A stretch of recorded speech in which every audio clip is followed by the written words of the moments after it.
the birds and the bees here on the Red Line Podcast Discord channel, where today we are discussing Sacramento Transit District. the same thing we discuss every week because we think that the name is funny. Fair. Speaking of the actual topic, has somebody been watching City Nerd? Actually, that's funny because I started writing this and then I pull up my YouTube to, find something to listen to. And City Nerd has written, So Yeah. I took that as divine confirmation that this is what we're meant to talk about today. Completely fair. What's your favorite chain restaurant? Since we're sort of accidentally City Nerd themed today, what's your favorite suburban chain restaurant? Honestly, probably the Cheesecake Factory. I think he's onto something. What about you, Alex? I do enjoy Texas Roadhouse. Oh, fair. That's a fine choice. I personally, as is well known to anyone who knows me, am a somewhat guilty lover of Chili's. This is true. Respectable. Maybe just because they're open. I like Chili's, yeah. Okay, should we start the we should clap and then we cast the pod. All right. Welcome to the internet. Live from a skyscraper construction site in a downtown near you, this is the Red Line Podcast. I'm your host, quote, housing enjoyer, unquote, Dunstan, and these are my co-hosts. Kyle, quote, high quality sidewalk shed, close quote, Holland, and Alex, quote, annoyed today, unquote, Fielder. Today we're discussing one problem that is kind of causing all of the other ones, housing.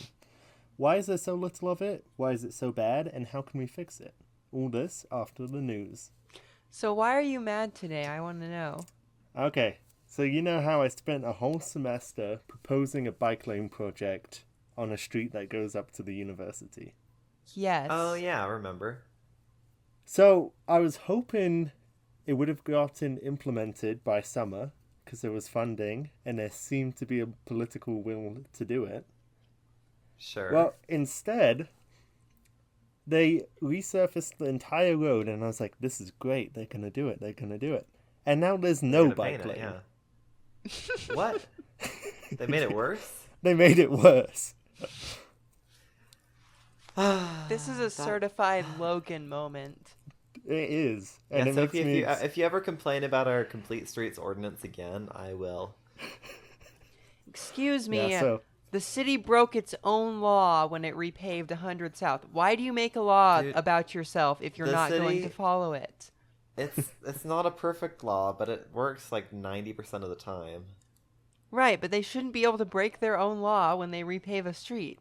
That's... Yeah, but compare that to Logan, which is actively just... We're going back in time up here. reverse urbanism. You are retreating. Makes me very excited to move. This reminds me, I was learning about a thing the city of LA used to do, until a couple years ago, and maybe still does, but mostly used to do, which is on certain streets that they wanted to widen and add more lanes to, they would require developers when they build new properties, when they're, redoing the sidewalk as part of that, to actually bring the curb back 10 or 20 feet or whatever.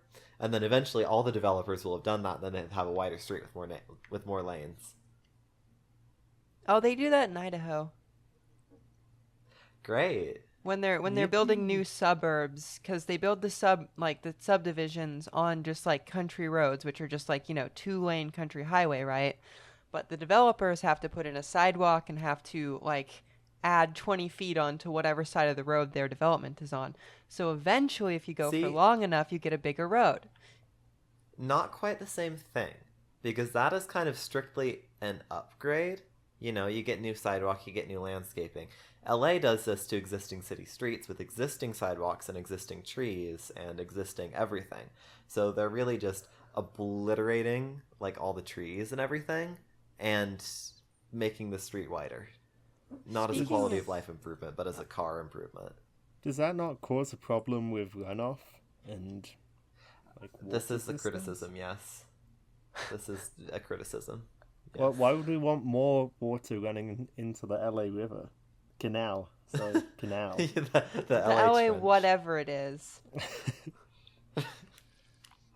God. The LA Tony Anyways, Hawk Pro backwards. Skater 2 thing that you can go down really fast. Didn't they film one of like the Terminator movies in that? They probably did. Right next to the train that everyone steals from. Ah, yes, Los Angeles, the one of the second greatest cities on the West Coast. It's great, and that has nothing to do with the city.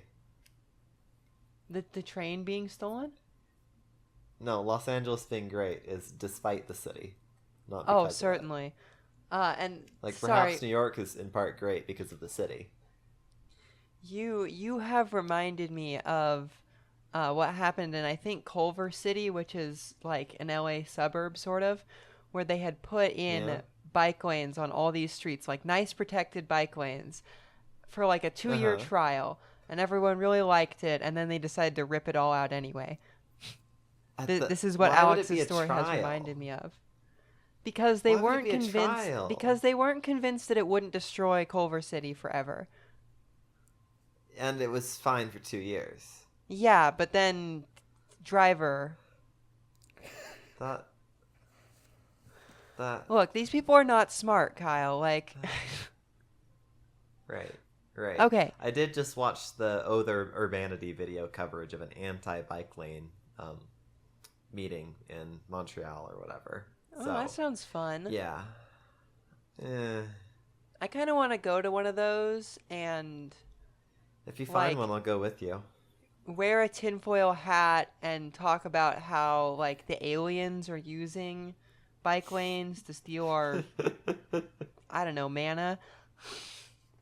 Yeah, you can do that, and we'll listen to people explain how bicyclists are more dangerous to children walking to school than cars are. That's true. I took a golf club with me on my way to college today, and every child that I saw next to the road, I just slammed right over the head with it. That's a good policy. You know, preemptive strike to stop the children from attacking me. Okay, Kyle, make the news noise. Oh, we haven't. Shit. Do. Caltrain has just released their new electrified service schedule, and it blows everything we could have expected out of the water. There will now be 4 trains per direction per hour, with an express between San Jose and San Francisco every hour. The new express timetable will take less than an hour to traverse the whole corridor, and local trains aren't out in the cold either. Travel times on locals will be cut by nearly 25%. This, along with other improvements, is a massive step forward for transit in the West and on the peninsula. So here's to the first bit of CHSR track operating and open to the public. Woo. So, Sweet. 2 questions. First of all, is it 4 trains, like 4 locals plus the express, or is it 4 total? So it's 4 trains leaving from San Francisco and 4 trains leaving from San Jose Diridon every hour, every 15 minutes, I think. And then I think 2 of them are locals, and they stay half hourly through every stop. One of them is a limited stop. And one of And them is then- the and one modern of them is, baby like, bullet or whatever. The Super Express. Yeah. So Yeah. from from all the major stations, it's every 15 minutes, or 4 trains an hour. From less used stations, it's like every half hour, plus maybe one of the limited stops trains stops there, if that makes sense. Yeah, that makes sense. And I do recall they also added more stations to the all stop. Well, where all the trains, including expresses, stop than there were previously. Something like that. And also there's going to be half-hour service on Saturdays now, which is pretty big in itself. So Woohoo. And Sundays? I don't remember. I can look at the article if you want. Yes, please. I care a lot about Sunday schedules. Yeah, because you got to go to church. That- A lot of people commuting from San Jose to, oh yeah, weekend Go service. to a it real says. church. Wow, flat weekend service. Oh, man, we might have to do a- bourgeoisie. I'm sorry. I know I never told you guys about this, and this is way off topic, but chapel cars were a thing in the 1800s, and they are quite interesting. What, church on your commute? Or on like your long distance train. That's Huh. kind of genius, actually. That'd be pretty So cool to just get it done with on the train. that would be a good episode. Yeah. Yeah. So, other news. Alex, you should read this one since Oh, you know the most I was about gonna it. say. Also, Yeah, sure. second question about the schedule. Do we know yet how the high-speed rail schedule is going to weave into that? Have they decided? No clue. Okay. I was gonna say because a lot of concerns have been raised about the limited or limited number or lack of passing opportunities on the tracks and how that would affect the high-speed rail plus Caltrain combined schedule. I mean, I think the plan is like what? 2 trains an hour on CHSR, so I imagine you can find some way to fit them in. Yeah, just be a little bit wonky. We'll manage. Well, equally as important as the Caltrain news, True. we have news that the CVTD, and for The Cache Valley Transit District. for people who don't live in a hole, they rebranded to Connect Public Transit. What the hell sort of name is that? A very undescriptive name compared to the former one. You just know that Useless some like name. contractor at McKinsey made like a ton of money coming up with this like super revolutionary name that's going to transform transit in Logan. You know how Yeah. UTA signage department has been working hard to improve the brand image and recognition and better advertise the service to the general public? I think Logan's doing the opposite. Yeah, what if we just changed everything overnight? What a great idea. It's like if UTA went around and instead of having the big old roundel on top of the signs, it was just like we went back to the old bus that used to be on the signs. The funniest thing about this change is I don't know how much it cost, because I can't imagine it was cheap. Oh God. Yeah. Which is awesome for a small transit agency that could actually use money. And they kept the same color scheme. Well, maybe that'll reduce costs, right? If Instead of doing anything, a whole rewrap no, of the buses, no. you just put a sticker. Listen, if anything on CVTD actually needed an update, it was this color scheme because I am of the opinion that it is god awful. Well, Uh, I quite like the color scheme, but I like the name CVTD more than Connect. Because it says what it is. Yeah, because It's like if the Utah Transit Authority was just like Buses Incorporated. yeah, it's just weird because I know CVTD didn't serve like the entirety of Cache Valley, but that's not their fault. That's just because a lot of towns wouldn't pay for it. Joe Biden strikes again. And it's not like UTA serves the entirety of Utah. I wish. It'd be nice if they did. Yeah. Yeah, but maybe they Inshallah. should rebrand to Connected Public Transit. Oh, yeah. A partner agency of Connect, singular public transit. Oh my Yeah, god, but- it's so bad. Like it's just what? Like that's like a startup name. Like if transit was a startup. Yeah, real. They wokeified my favorite transit agency. You can't have CVTD anymore because of woke. Now you have CPT. Wow. Capita. Yeah, and if you rearrange the letters of CPT and change them to different letters, they spell DEI. Oh, no way. They should have rebranded to some backronym of DEI just to say fuck you to the state. Oh, that But was then again, really that good. might get them obliterated, so. And change them to different letters. I don't know where that came from. I don't know what you're Oh on. my They gosh. should let you name transit agencies. Because I would just name them all something with 4 letters that ends in art. So Yeah, Salt you Lake would. would be Slart, Denver would be Dart, Dallas would coincidentally also be Dart. Well, Uh, Denver should maybe be like DAST or something. Denver Area Slow Transit. got him. Nice. Yeah. Thank you. That I was a high think quality Denver's flow. taken enough heat over the last couple episodes. This is true, which Which you brings can us, listen to on our Patreon. yeah, and you can listen to this episode here. And now. Yeah. Wherever podcasts are Kyle, sold. and the like news. Definitely Deseret Book. Do. Do. I think we swear too much for Deseret Book.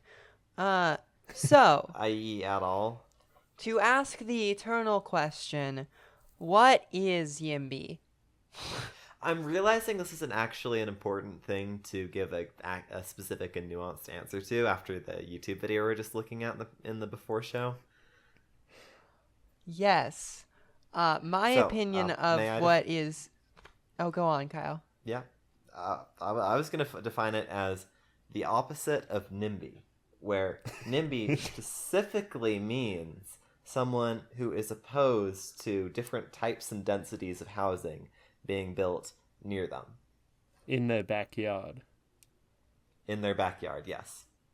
You see, because my definition of YIMBY is destroy all building regulations forever. Except for the ones related to safety. See, I think that loses enough nuance to piss off a few people. So Good. I would Okay. I would say Yimpy is someone you can have a beer with. great, broadest possible definition. I thought Sophie's was broad. Try to disagree with that. Yeah, like Tim Walls. It's just someone you can have a beer with. Oh, we're in fine form today. No, but Kyle's definition is better than mine is because mine is a reflection of my personal insane political views. This is true. We need people like you and Bernie or whatever to keep everybody else on the straight and narrow.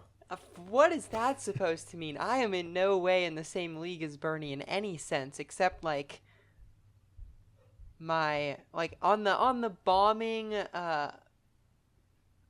Wyoming issue. I am very far right, but others. So, housing. But anyways, Oh, go yeah. on. So housing. But once again, it is really important to understand the term YIMBY in the context of the term NIMBY and what that means in relation to the housing crisis that we are experiencing right here, right now.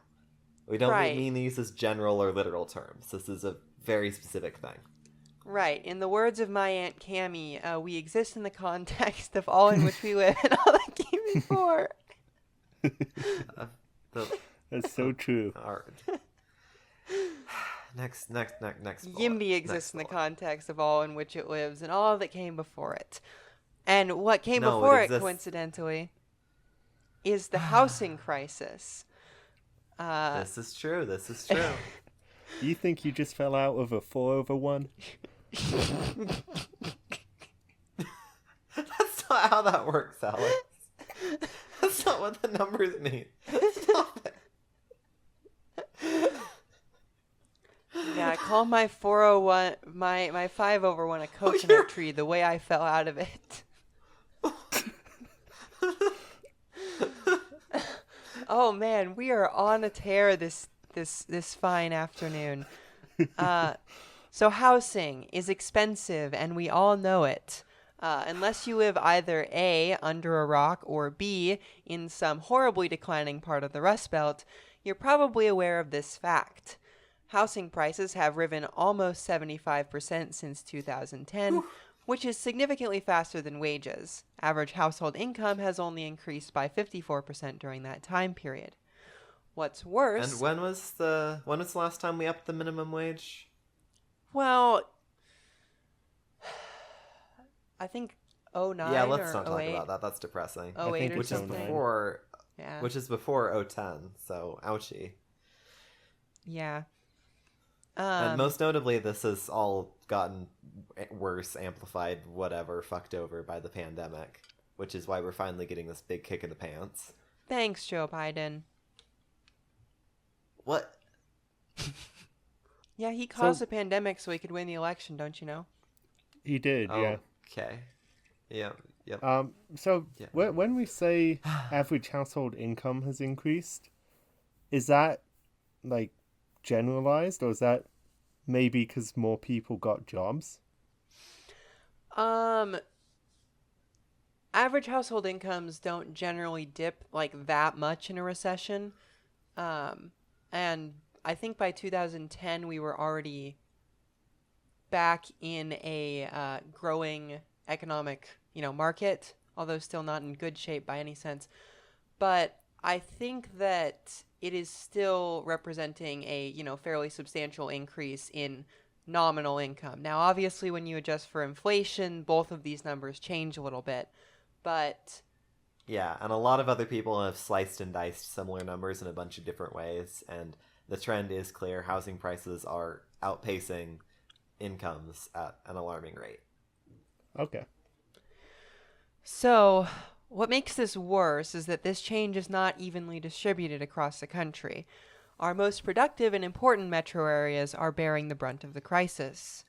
Home prices in places like New York, Boston, and San Francisco regularly reach into the millions of dollars, and rent is just as exorbitant. The median, this means like the exact middle New York City apartment, now goes for more than $3,600 a month. Ouchie. So, I mean, it's technically possible to find an apartment that Yikes. is less than $3,600 per month, although I would wager you Well, half of them are less, right? a fair amount of money that a lot of them are rent control. True. Yes, half of them are less. But the other half are more, which I think is the more salient thing here. And even on New York money, 3,600 a month is a lot. Right. To afford that, you're supposed to spend a third of your income on housing. To afford that, you need to make something like $130,000 per year, Oof. Oof. which even for New York is pretty decent money, I think. I would say. Yeah, yeah.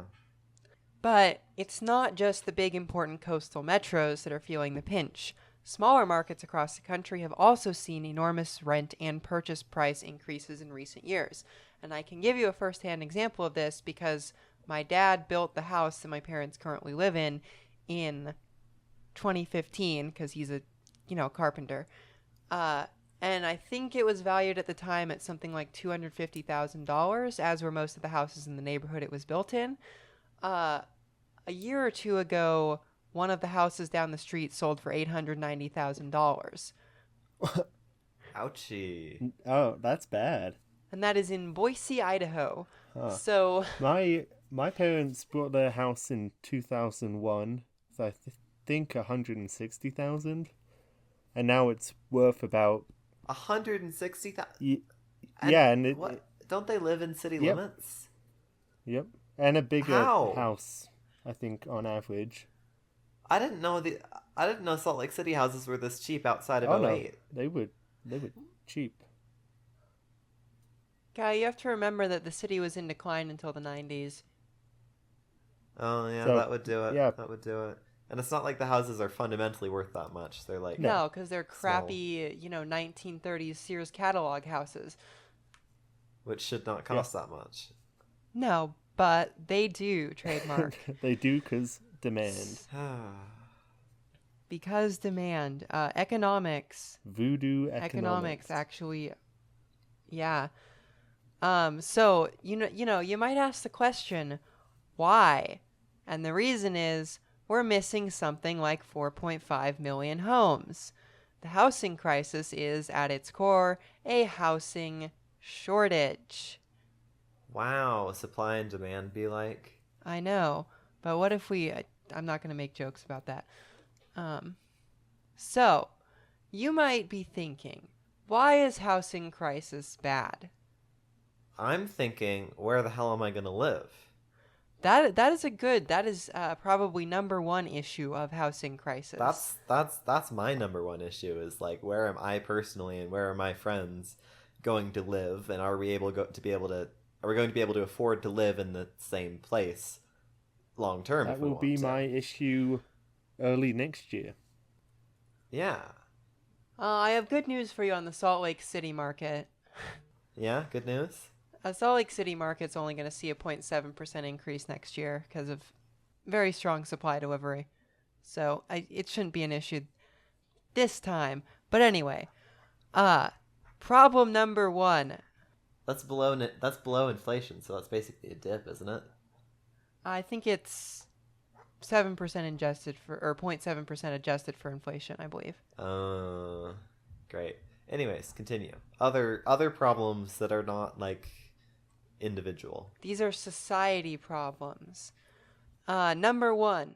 which also matter because we live in one. We do, in fact, live in a We do. society. Number one, hampers economic growth. Less flexible housing markets lead to less flexible labor markets. When people can't afford to move to booming metro areas and contribute to their growth, the whole economy suffers. This is especially acutely represented in things like college students, who often have very little Are money broke. and need to move to a place so that they can get an education and then, economy trademark.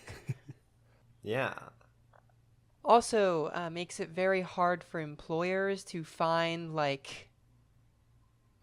a workforce without having to pay like really large amounts of money, right? Like there's a reason that all of these San Francisco developers pay like, $200,000 a year for what is a $75,000 a year everywhere else, because housing costs so much that they can't attract anyone without a really high price. Yeah. So having cheaper housing instead of just flushing housing money down the toilet on more expensive housing benefits the rest of the economy, while by both reducing aggregate labor cost and increasing the amount of disposable income that individuals have. Right, So which they can then basically, spend. you're effectively making more money, but people are spending less money on you. Yeah, and all that saved money, right? It just doesn't disappear into thin air. It goes to like consumer products, which are like in the United States and most Western economies, the number one way of actually producing economic growth is through people buying consumer products. So, very important. Number two, and probably for some people more distressing. I would say this is fairly distressing. Than number one. I agree, yeah. Racial, ethnic, and other minority exclusion. Minorities of any type typically earn much less than the predominant racial socioeconomic group in their area, making them, parentheses us, close parentheses, much more vulnerable to displacement and homelessness. Thanks, centuries of racism. Oh yeah, thank you. Just speaking from personal experience, I know a lot of queer people who struggle to get by because they had to move to expensive coastal cities to feel safe. My older brother's thinking of moving to Oregon for that reason. Wait, this is not Giles though. This is your Older older brother. Giles is the twin. Well, I thought he was born before you. No, I was though. born before him. Oh well, owned. Yeah, Alex stays winning. I stay middle. Got him. Ooh, are we going to talk about how San Francisco used to be like half black? Oh yes, we are. So, the Fillmore district. I don't think it used to be like half black, but it was like 25%. It was a lot more than it is now. Yeah. Maybe a little bit more representative of like the overall population Yes. percentages. So the Fillmore district of San Francisco was like for a long time called the Harlem of the West because it was, well, the Harlem of the West. Like it was a center for African American culture and like probably one of the only black majority neighborhoods on the West Coast for a very long time. Cool. So it had a population of nearly 60% African American people in the 1950s, and now it's less than 15%. It's not all housing prices, of course. Urban renewal forcibly evicted many people from their homes and destroyed black cultural resources in the area. But part of the reason that the previous residents were never able to return is because of zoning policy. The neighborhood was razed and replaced with primarily single-family homes, thus forcing, all of these residents out. because redevelopment without an increase of units leads to gentrification because displaced residents cannot afford to move back or stay. This is kind of weird to me from a 2024 perspective, where housing staying stale is the norm, and I can't dream of it going anywhere but up, right? But like they're intentionally reducing housing supply. Yeah, because, well, I mean, let's not pretend as though like this isn't an explicitly racist policy, right? Like this is textbook redlining. You surround the neighborhood with large streets, then you downzone and you demolish a bunch of buildings because of blight and replace them with, nicer, newer homes, but with less units so that all the black people have to go somewhere else because rich white families have moved in instead. Yeah, and I mean, and the pricing part of that is kind of double edged, because one, there's the supply side that we're talking about, reduced supply for the same demand means higher prices. The other side is just lack of diversity in housing units. Like if you build a bunch of big houses, bigger housing is always going to be more expensive than smaller housing. So if you don't have that diversity of different unit types and unit sizes, then suddenly it costs too much just to get anything. Definitely. Also, I have this article linked here because I didn't have time to add it in because it's an interview style thing, and we'll link it in the description. But there's a recent PBS piece that I've heard really good things about, from NPR, of course, that people with disabilities face like more struggles than everyone else basically in the national housing shortage because there's less units and therefore less accessible units, and so people have to make do with worse things sometimes. I've never thought about that. It's not good. Like, no, that is not good. And I think we've talked before about how in a housing shortage, one of the things that happens before people get physically forced out on the streets when there's not enough units is more people pile into individual units, often unreasonable or uncomfortable amounts of people. Right, like you'll have houses in LA, like $1 million houses in LA, like 2 bedrooms, of course, and like 20 people live in them because that's the only thing they can afford and they don't want to be homeless. Yeah, and like if you want to do that and you want to live in your like party house or whatever, then great. But I don't think people should be forced into living situations they don't want to be in. Like this disabled person in the interview who couldn't get a place that was like the right size and accessible enough. Problem 3, climate change. One of our more favorite topics here on the Redline podcast. And this is something that I think the City Nerd video also went over. But walkable areas with good public transportation and amenities are the most expensive to live in. Remember those NYC housing prices? This shortage of environmentally friendly areas is bad news for climate policy, as it means more people driving everywhere all the time. Yeah, It's almost like that's people want to live in nice places where they can get around. I'm shocked, personally. I hate living in nice places. And access job opportunity, too.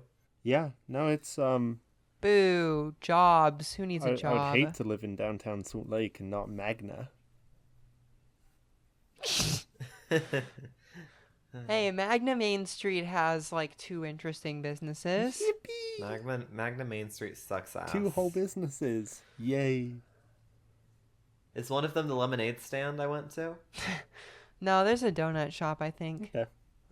Oh, that's great. pretty good. So one of the consequences that most people aren't going to discuss because they're not partisan hacks like I am, is the political consequences.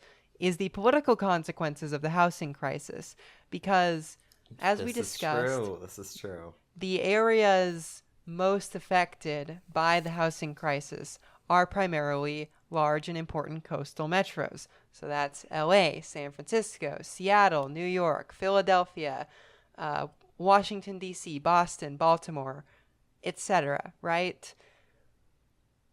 would you guys take a guess about what political leaning the states those cities are in generally have? Generally blue. Definitely an artifact of if you live in a big city with a bunch of other people and a bunch of shared infrastructure and amenities, you can appreciate taxpayer funded infrastructure and amenities, and you can be exposed to a lot of different worldviews from a bunch of different people. Which in the U.S. Apparently that's a Democrat thing, and Yeah, that makes apparently you a woke lib. I don't get how that makes you a woke lib. I think that should just be like a part of the human experience, but I think apparently that It makes makes you you a woke lib. lib. Yep. Okay. No, but you are 100% correct, Kyle. All of these cities that are most affected by the housing crisis are in blue states. Now, because the housing crisis is so severe in places like New York City, San Francisco, LA, etc., these states are actually shrinking because reverse filtering, right? You know what filtering is? Filtering is when you have newer, better quality units, people with higher incomes move into the newer, better quality units, leaving the lower quality units for people of lower income, right? Yeah, yeah.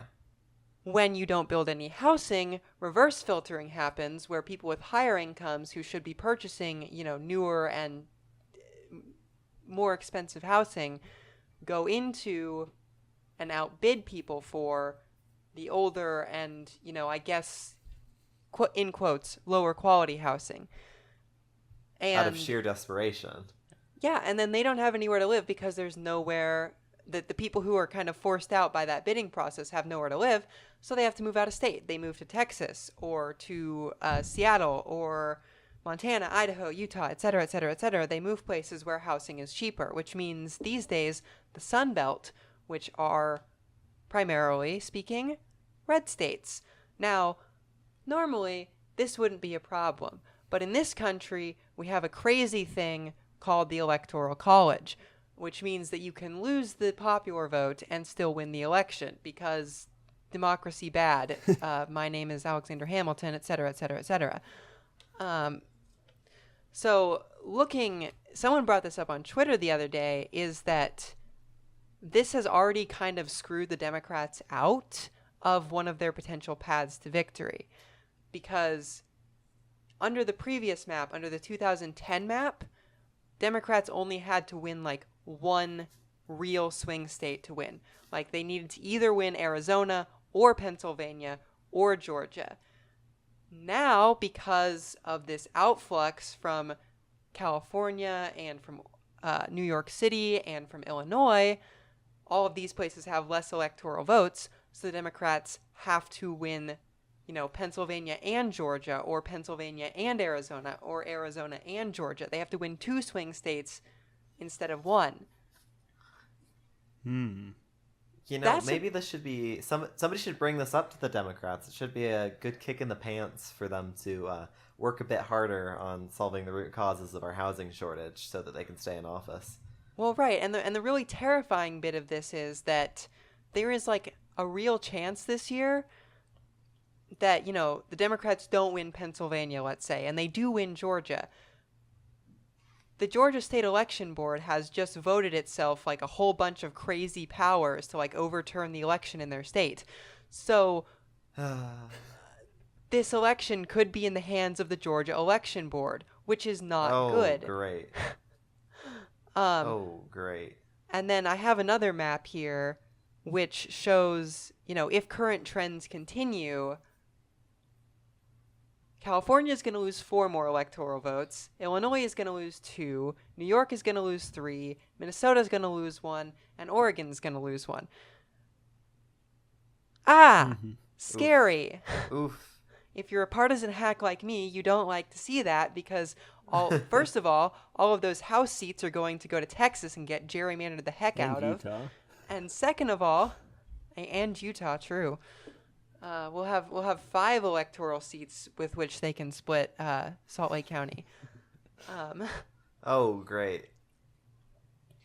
And then you can just lose the election because You lost all these people from your state. Like, this is nuts. This is like political suicide by the Democrats here, is to not build housing in their states. So, I'm learning all sorts of new reasons why the Electoral College is fucking stupid. because if someone I moves, thought I knew them all. because if someone moves from one state to another, that state gets more powerful. I like, never thought come about on, that bro. before. Pretty That's- much. Right? Like, if you don't live in a swing state, your vote might as well just be the same color as the state. So it doesn't matter what you think, it just matters what state you live in. Well, I don't mind Illinois. Exactly. Maybe I'll move to Illinois. Chicago, I've heard good things about Chicago. Many people are saying Chicago, great city, America. Chicago, Hugest city, windiest city ever. the windiest city. It's next to a big lake, the biggest lake, they say, the biggest system of freshwater lakes, folks. Huge. Apparently it was like 97 there yesterday. And Chicago humid. Yeah. Climate change. Which we just talked about. We did. And then, so that's a big problem, but that's only a problem if you're a hack like me. And That's not like an immediate problem for ordinary people. It'll eventually trickle down, right? sure, when we have like, Donald Trump Jr. as president for life. Great. Great. No, but the sort of most like heinous and immediate problem of this is, you'll be shocked, homelessness. There are now Wow, when there aren't homes, people can't live in them? Wow. Wow. That's Wow. mind-boggling, really.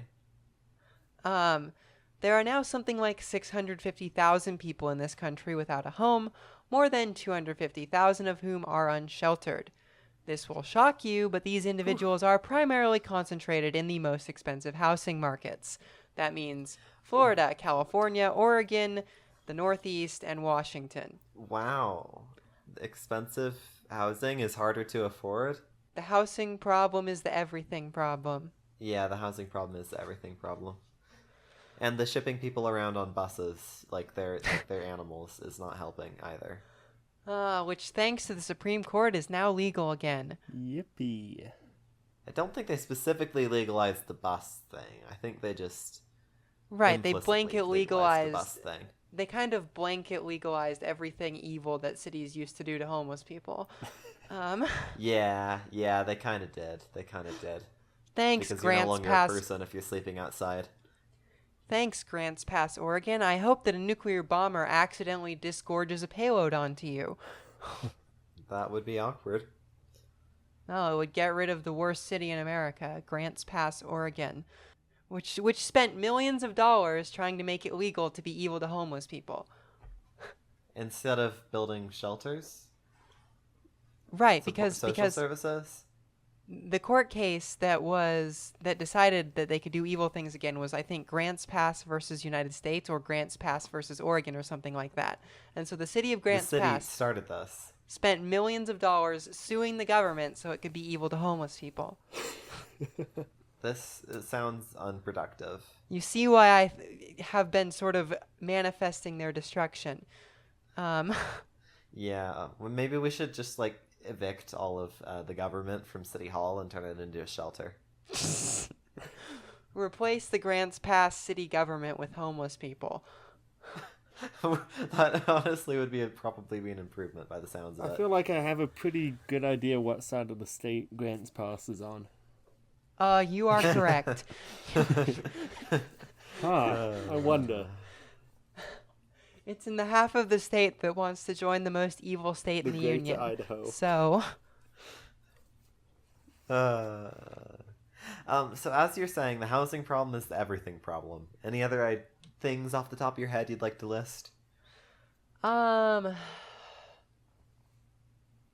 it makes transit worse because we only allow single family houses and golf fields next to light rail stations for some reason. So This if we is were true. This is true. to, I don't know, legalize a skyscraper there, that might be an improvement. That might be an improvement. In terms of transit ridership. I don't know, sprawl creates... This isn't really sprawl related, so we'll just leave it at that. But Yeah. it's not great. You can't afford a place to live. What are you gonna do? die. Or descend So, in a giant million-strong flash mob on Grants Pass, Oregon, and camp for a month. yeah, I think that that would be fun. We have like Woodstock in Grants Pass, All right. or as I prefer to call it, Evil Pass. Moving on. So, as we've discussed, this sort of shortage is, get this, a shortage. But people have some other explanations for it that either A, no, or B, are only sort of a partial problem, if that makes sense. Yeah, or in some cases, you could even argue they're symptoms of the root problem. Yes, exactly. So I'm going to attempt to dispel some misinformation about the housing crisis here in my. You can alternatively call this NIMBY talking points section or. NIMBY talking points section. Things that people like to bring up Yeah. when you say you should build more housing. So, number Yeah. one is folks known as vacancy truthers. We already have all the housing we need. It's just vacant for some weird conspiratorial reason. Right. So it is a known fact that there are about 15 million vacant homes in the United States. The problem being that most of these vacant homes are, vacant for a reason and in places that Yeah. people don't want to live. Like, I've seen a few news stories here and there. I wish I had some I could cite right now that say that insert place is purported to have, say, 10,000 vacant housing units. Insert city investigated it because somebody made it. And turns out most of those aren't something you could just move into for a gajillion reasons. Right, and also, you have to have a functional housing market, you have to have some vacant homes, otherwise no one can ever Yeah. move anywhere.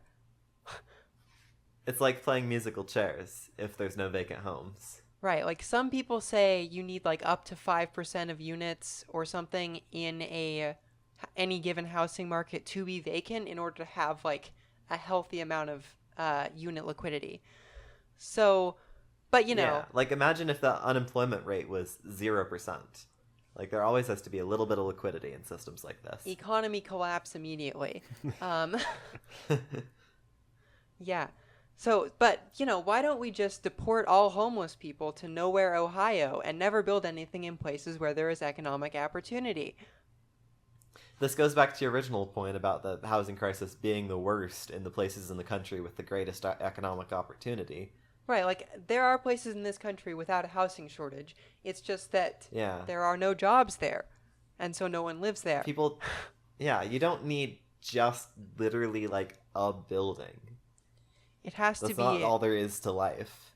it has to be, in proximity to amenity, Something. to job, Yeah. to transportation, to hospital, things like that. So, myth busted, imagine the Mythbuster thing. The 15 million vacant homes are not a solution for the problem, and some level of vacancy is required for a healthy housing market. Read further on deeper analysis done by other people. This is an overview Please. video. Don't add us. Yeah, don't add us. I mean, you can on Twitter. You can call me Hitler for being a YIMBY. I don't care. I've heard it before. Oh, great. Myth number 2. BlackRock and institutional investors. So Specifically, myth is that if we stopped them from buying property and renting it out, it would solve all our problems. yes, and the problem is that is not true. This may First be a of all, contributing renters are people too. right and deserve somewhere to live. BlackRock doesn't buy houses and then like put them in epoxy. They rent them out to people who live there. Shocking. Yeah. Um, So anyways, but- continue. this might be. Some people think that this. I am open to the idea that this could be an issue in some markets. Kyle and I were discussing price fixing before this episode, and this is kind of where it really comes in. Is when a single institutional investor owns a lot of housing in a singular market, they can kind of do price fixing, which is a problem. However, large institutional investors only own 2% of U.S. housing stock, which is about 3 million homes. So it can't really be all of them. The deeper problem, again, is a shortage of housing with which to, Yeah.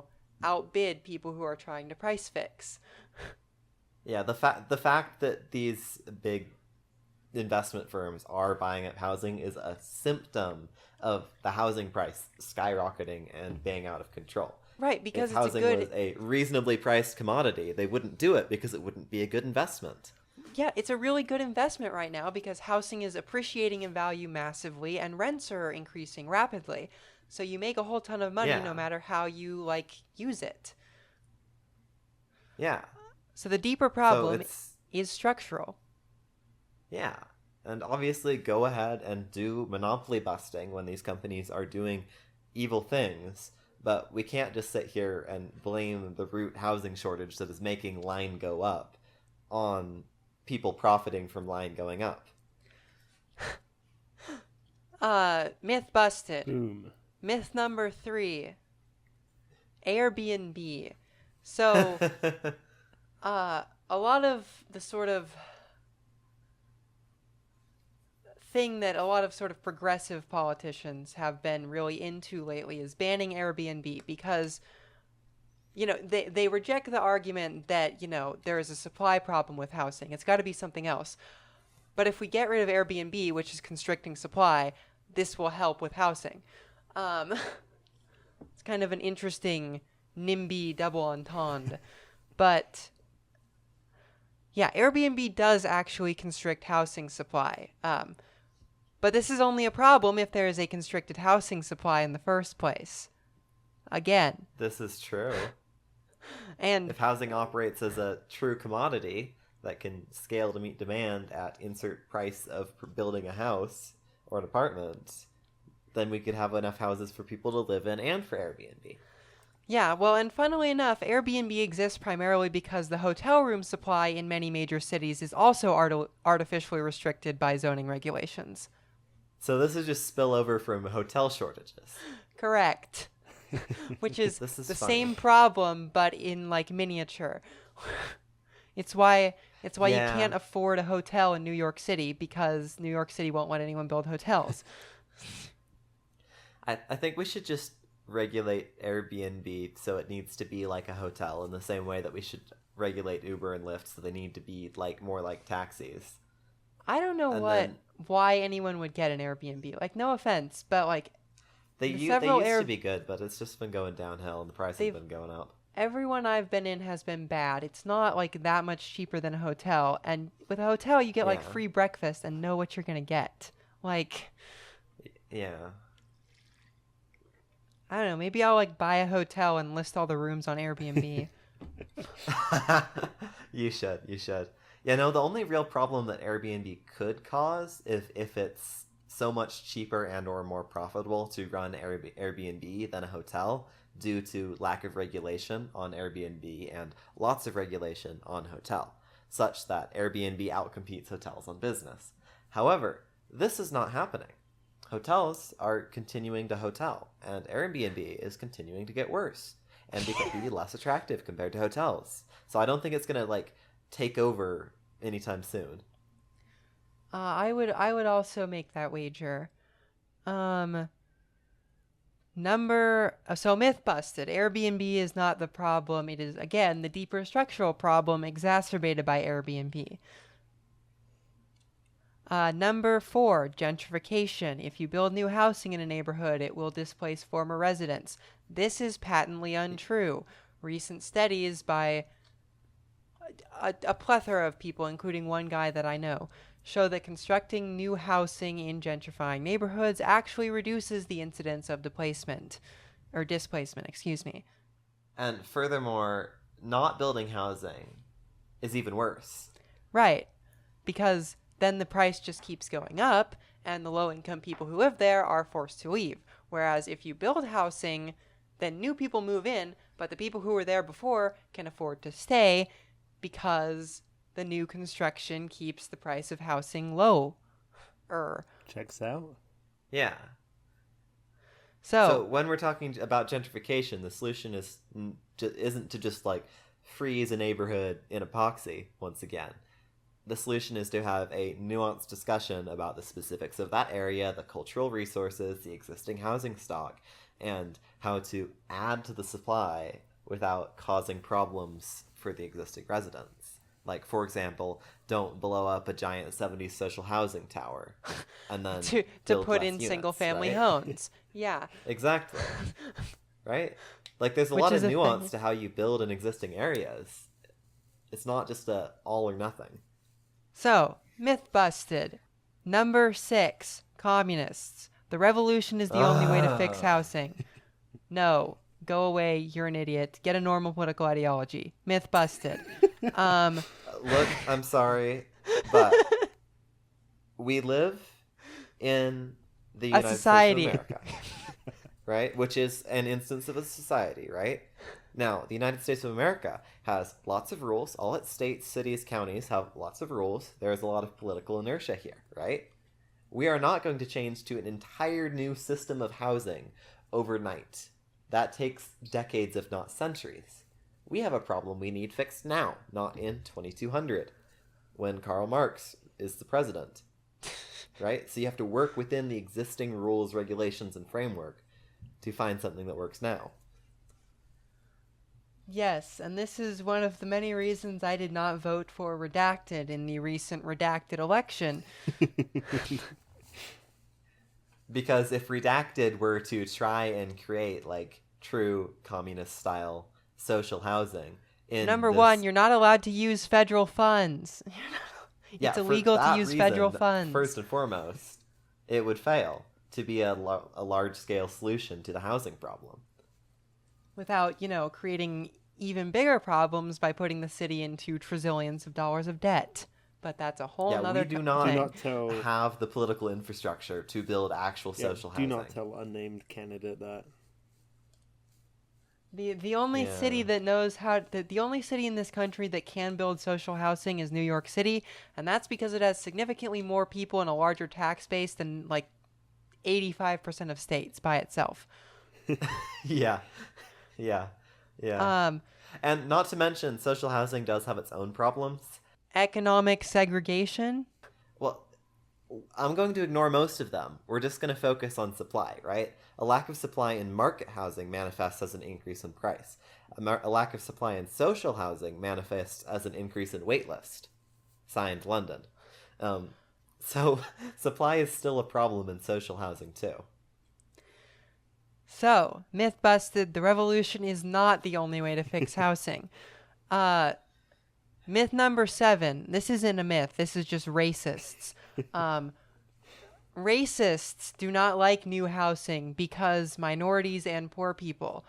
Project 2025 has a plank that says something about, I think, preserving single-family housing or single-family zoning as the primary thing or something like that. That is dumb and also racist and also constricts supply in its own way. So is in every way bad and counterproductive. Woo, let's preserve the structural racism that we put in place on purpose a very long time ago. Yeah, That is let's single-family houses with deed restrictions that say you can only sell them to white people. let's continue being evil on purpose. The Republican Party, vote 2024.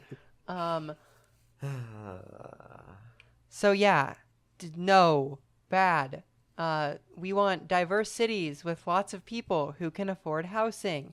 And get jobs and start businesses and continue making America the greatest country on earth. And to that end, we need an adequate supply of a diverse range of housing types, which means we can't have all single-family homes. We need things at lower price points and lower sizes. Correct. And Which then brings offer us better to opportunities for transportation. even Red more Line correct. mentioned. Red Line podcast mentioned. Yeah. Which brings us to my favorite section of this podcast, the solution. How do we increase housing supply? I know, kill all zoning. and I don't mean that would literally. probably I mean, do it, yeah. you should probably not put like a factory next to an elementary school, but in terms of like whether you can build like a taller building with apartments in any given neighborhood, that shouldn't be a question. As an American, it is my property and I should be able to build whatever type of housing I want on it. I think that is a perfectly fair theoretical take. Now, on the more practical side, the implementation of this is you gradually loosen up local zoning rules to allow a wider range of buildings that may be bigger, have more lot coverage, have more units, be built in any given place. For example, Yes. Portland, I think it was Portland, legalized fourplexes on like every lot. Yeah, both Minneapolis and Portland have legalized fourplexes by right on every lot in the city. So That they're is the an excellent first example of cities like an to incremental abolish loosening. single family zoning. Um, Yeah. Other And that's not like a places, skyscraper next to the up house. That's an well, I incremental mean, change. look, Toronto is a model for that sort of thing if you're into that. Yeah, I know, right? Um, but no, like allowing ADUs, getting rid of parking requirements, scrapping height limits in downtown areas, all of these are like really good ways to help increase housing supply by not Yeah. over zoning everything, like needing to And have like a parking requirements is a good one, especially because not only does a reduction in parking requirements mean you can build more housing on a bit of land, right? it also means you can build that housing cheaper. Yes, because you don't have to pay for the parking, which costs in especially in high demand areas, which have, land that's worth more than nothing, is expensive. Yeah. In the Yeah. city And of Logan, you have to have a certain width driveway to a door in the house. of course you do, because Because Why would car. anybody not want to have 'cause cars why on their not? property? Why would you take Connect? This is why I love those like Salt Lake City cottage court streets, without like any driveways. It's just much more charming. The one by Ballpark. Yeah, I really like our alleys. So, cities that have liberalized their housing markets via zoning, parking, and transportation reform have reaped the benefits of more affordable housing.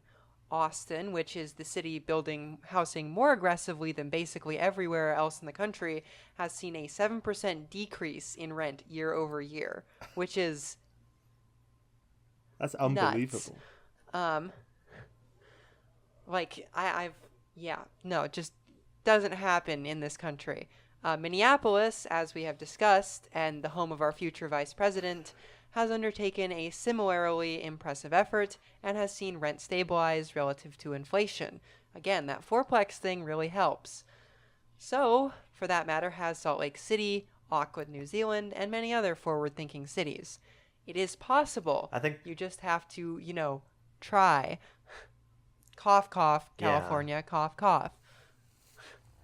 Yeah. Although I do like California's whole builder's remedy thing, where the state just went down and required all cities to somehow make X amount of housing, And or if you else don't, anybody anyone's could allowed to build. build anything they want. I think it's up to like 3 stories or something, but it's pretty generous, a lot more generous than existing zoning. So I think it would be cool if more states started doing stuff like that. Like imagine if Utah said, hey, insert every suburb in the whole valley, you need to increase your housing supply by 10%, or else no more single family zoning. Fourplexes are legal on every lot. Womp I just think it's a really cool balance of the all hailed local control, for better or worse, against practical housing needs. Like if the city wants to be good with their local control and make housing happen, they can retain their control. If they want to be naughty and racist, then it will be stripped away from them. Very naughty boy. Oh, So, in conclusion, call your state representative/senator and your congressperson/senator and urge them to support the abundant housing agenda. The Build Housing Near Transit Act is also, funnily enough, something mentioned in City Nerd's video, and it's something really good to look into. I think the basic gist of it is that it would end parking mandates near fixed guideway transit across the country. That would be cool. Yes. There are also a plethora of pro-housing bills headed to pretty much every state legislature this spring, so do your research and let your elected representatives know you want better housing. You want a place to live? You want your friends to be able to afford to live in the same city as you? Do you want your kids to be able to afford to live in the same city as you? Seriously, though. Seriously. I can't with the double standard of a number of people I know who will, on the one hand, do everything in their power and everything in their free time to block additional housing supply, especially cheaper, smaller apartments in the place they live, and on the other hand, want their kids to be able to live close to them. Like, I'm sorry, it's like you can have, cheap housing, or you can have like weird exclusive suburb. And never the twain shall meet. Yeah, and I gotta say, it's like even more direct than that, because the reason a lot of people want their weird exclusive suburb, barring racism, which, anyways, is that it makes line go up. It makes your house price go up.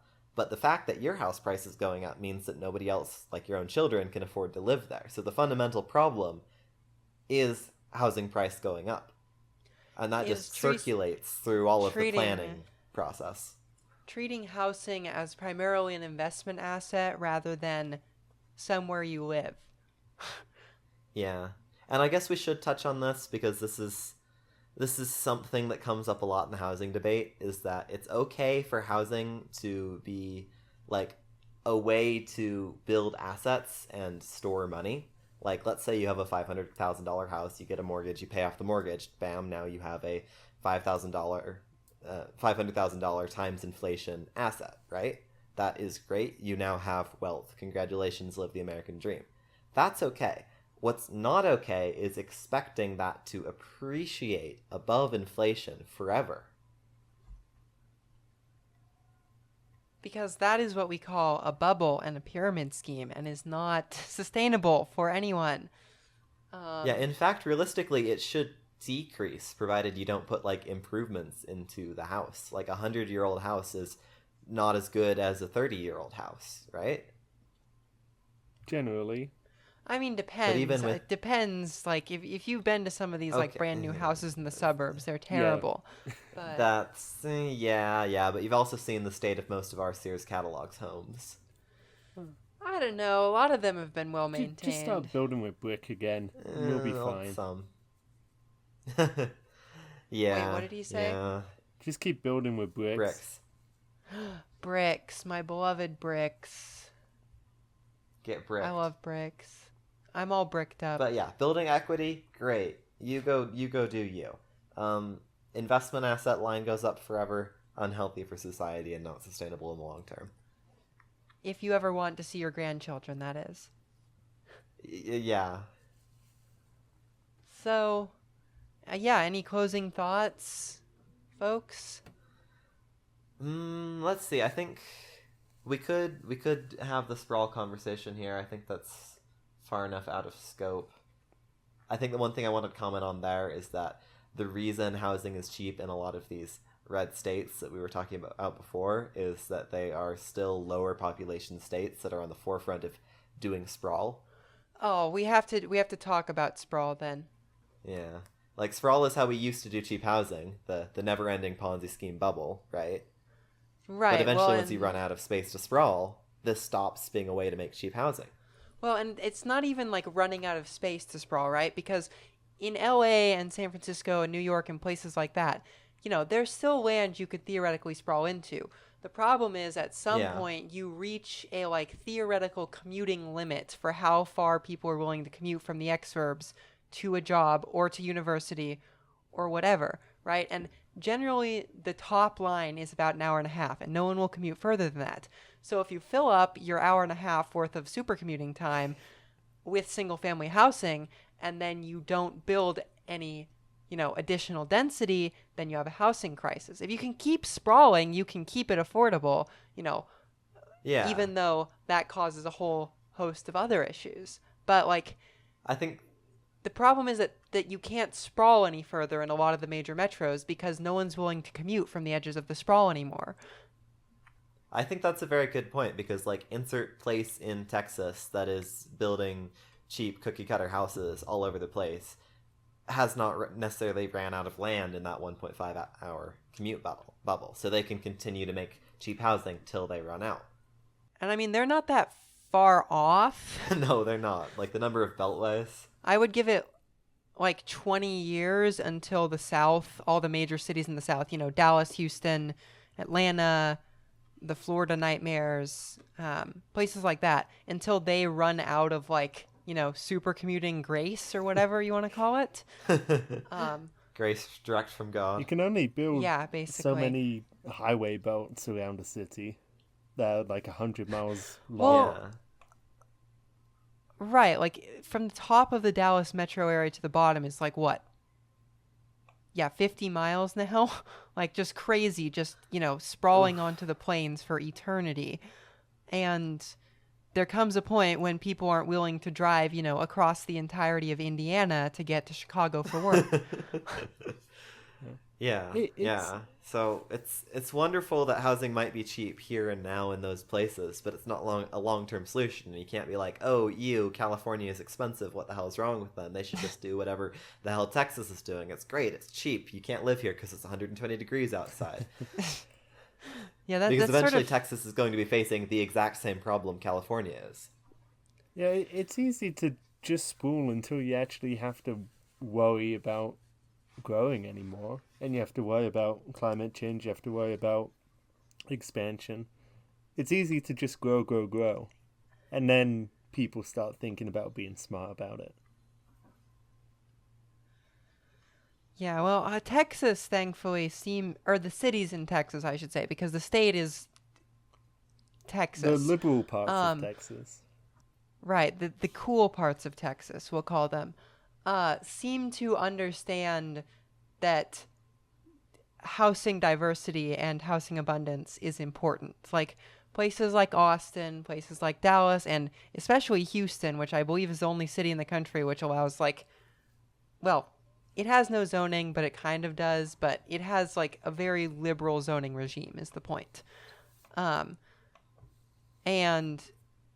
the point, these cities are taking the same steps that all the big metros should be taking, but they're doing it faster because, they have someone to look at and be like, oh, we don't want to become, California. Yeah, so TLDR, sprawl is not a solution to the housing crisis and never has been. It is not going to solve our problem long term, and it is going to cause us a lot more problems in the meantime. Ecological problems, climate change problems, infrastructure maintenance problems. Driving an hour and a half to work problems. Oh, God. Yeah. Like... Yeah. This is the current situation basically is how you get stories like that guy who takes flies from Edmonton to Vancouver for college twice a week. Oh. Like Ouch. that is what the current North American land use regime leads to. So maybe it's time for us to consider something better and different. Something tried and true. And to the California point, with the high-speed rail coming up soon, and in 2100 or 2200 or 2300 or whatever, soon to revolutionize transportation across the entire state, that doesn't suddenly mean that we can just sprawl the Central Valley out of farmland that holds the nation up. But they want solve to. the housing problem in the Bay Area. They want to, but that's not a solution to a housing problem in the Bay Area or the LA, because it's too damn far. Everything is a super commute. They're going to try and do that, aren't they? Oh, they will. They are going to try and do that. That's actually a genuine argument some proponents of the high-speed rail have made, is that we can ease up housing demand in the two major metros by just having people live in the Central Valley and super commute on the high-speed rail. Yeah, forcing people to live in Modesto. Like, this is not a solution to our problems. If there's a housing shortage in the Bay, you need to build housing in the Bay. If there's a housing shortage in LA, you need to build housing in the parts of LA where there actually is stuff, and not in the outskirts that are 3 hours away from everything. And I mean, geez, it's not as though there isn't space in the Bay Area or LA. Like, if you zoom in any of their, ginormous suburban office parks that they all have, like, there's just a ton of parking lots there. If you just built apartments on top of the parking lots, you would go a long way towards solving the problem. Now, just extrapolate everything you just said to every city in America. Yeah. Yeah. Like, and I even- think also the parking lot point circles back to gentrification, which is only a problem if you're deleting existing housing and existing cultural resources to build new housing. If you're in a situation like the Bay, or worse yet, Salt Lake, and there's just so much empty land and parking lots and decrepit industry from back when we had industry in this country laying around, you can just build new housing on those. You don't even need to blow anything up. Right, just like, I don't know, radically bulldoze all parking lots and build like a 5/1 on them, and you have solved the American housing crisis for the next 300 years. Probably, yeah. So, anyway, thanks for listening. Please remember to like, comment, and subscribe if you're watching on YouTube, and to follow and leave us a rating on iTunes and /or Spotify. If you like what we do here, please consider becoming a member on Patreon. Patrons receive early access to all of our regular content, as well as exclusive episodes and occasional merch drops. I need to pull up the Patreon, sorry. Yeah, don't we all? Except Alex, he always has them open. Yeah, I always have it pulled up. Alex be like, I am the cool. Yes, that's exactly what I'm like. At Electrified Caltrain tier, $69.69 per month, we have Zach Adams. At Caltrain tier, $10 a month, we have Curtis Herring, Devin Zander, Isaac Madsen, Mike Christensen, Phobos2390, and Tony Stuntz. See, it's funny because non-electric Caltrain is diesel, just like Frontrunner, which is diesel. And that's the tier. Oh, Wow. clever. Thank you. Should we call the red line just Bart tier then, if we're going for a California theme? I mean, why don't you call it Those two are utterly uncomparable, but sure. the build housing tier? Okay. The build housing tier, the red line, at $5 a month. We have Brian Smith, Christopher Whaley, DJ Hi, Will. Watkins, Elijah Kensler, G4, Jacob Wycotton, Jesse Mayo, Reluctant LA Resident, and Robert P. Walsh.